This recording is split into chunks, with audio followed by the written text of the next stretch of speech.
17वीं लोकसभा के अंतरिम बजट का आज अंतिम दिन है और इस पर बात करने के लिए हमारे साथ मौजूद हैं भाजपा नेता रामकृपाल यादव जी। उनसे जानेंगे संविधान सदन से लेकर संसद भवन तक का सफ़र, उनसे जानेंगे श्वेत पत्र को लेकर, उनसे बात करेंगे राम मंदिर निर्माण को लेकर। उनसे शुरुआत करते हैं। सर, कैसा अनुभव आपका, सबसे पहले मैं जान लूँ, क्योंकि ये इतिहास के पन्नों में अब दर्ज हो गया है।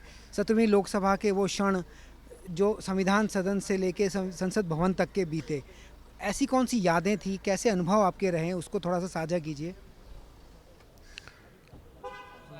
एक्चुअली हमारा यह सौभाग्य प्राप्त रहा है जनता के माध्यम से।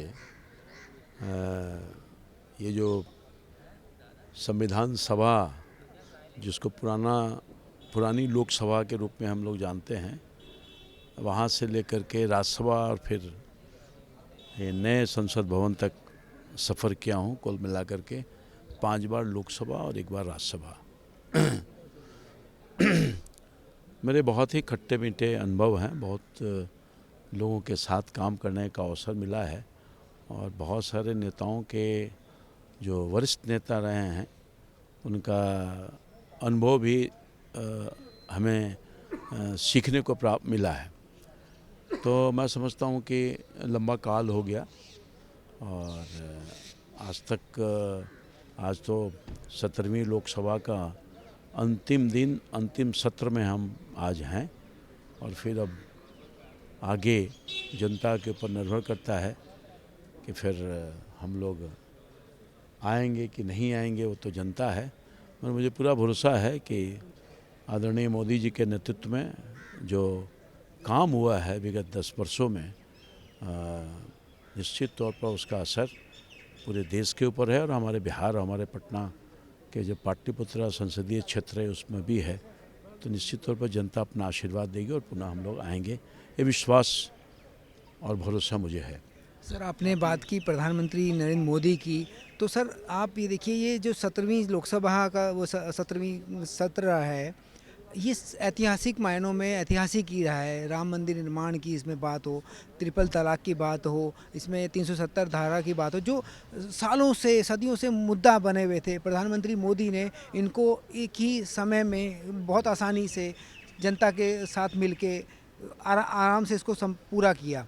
इसमें आपका क्या कहना है, किस तरह की भावनाएं हैं इसको लेकर? देखिए, देश में विगत वर्षों में कई उतराव और चढ़ाव आते रहे हैं और कई समस्या से देश जूझता रहा है और पार्लियामेंट में चुने हुए लोग उसका निदान करने का हर संभव प्रयास करते रहे हैं। और ख़ास तौर पर पहले भी मेरा जो अनुभव है, उस समय भी मैंने देखा है कि जब देश के ऊपर कोई आपत्ति आई हो या फिर जनता के ऊपर आपत्ति आई हो, सब लोगों ने मिलकर के उस संकट की परिस्थितियों को झेलने का काम किया है, उसको दूर करने का प्रयास करने का काम किया है। सर, 17वीं लोकसभा विगत वर्षों में 17वीं लोकसभा की आप चर्चा कर रहे हैं।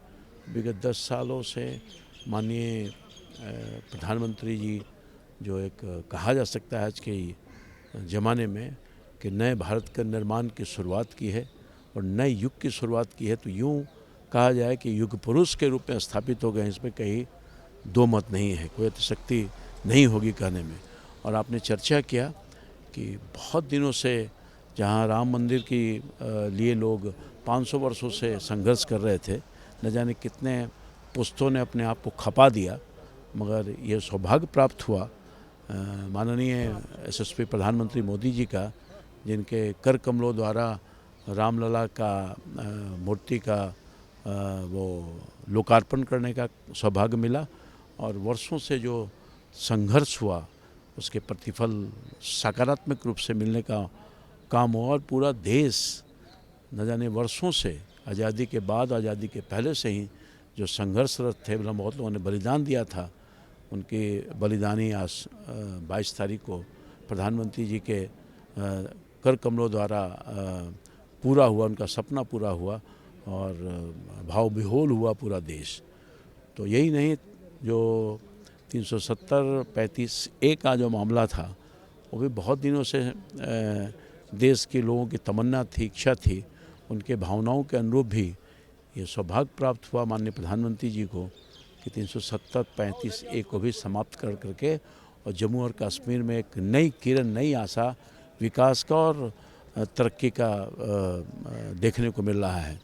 और जो वहाँ परेशानी थी, लोग हर रोज़ बम और विस्फोट हुआ करता था, गोलियों के गिड़गिड़ाहट से लोग घबराए हुए रहते थे, उसमें भी बहुत हद तक सफलता हासिल किया गया और वहाँ एक नई आशा जगी है और नई विकास के दौर में वहाँ के आवाम सुकून की ज़िंदगी जी रही है और विकास भी हो रहा है, लोग अमन चैन से भी हैं। ये भी सौभाग्य प्राप्त हुआ माननीय प्रधानमंत्री जी के कर कमलों द्वारा ही।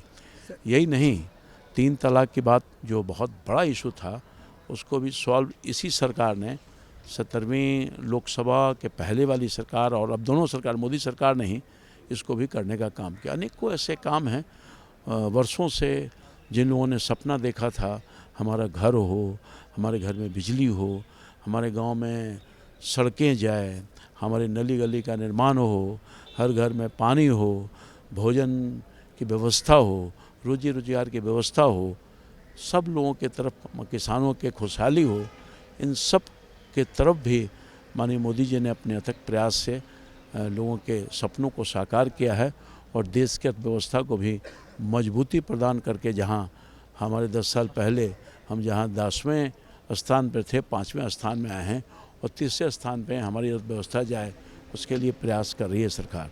तो बहुत सारे यादगार हैं, बहुत सारी चीज़ें हैं, बहुत सारे उतार चढ़ाव होते रहे हैं और मैं समझता हूँ कि निश्चित तौर पर आने वाले दिनों में मोदी जी पुनः एक बार आएंगे। देश की जनता का विश्वास उनके ऊपर था, है और रहेगा और इस बार तो जो मैं देख रहा हूँ मन मिजाज जनता का इस बार निश्चित तौर पर भारी बहुमत से, जैसा कि जनता की आवाज़ आ रही है, इस बार 400 पार लगा रही है जनता।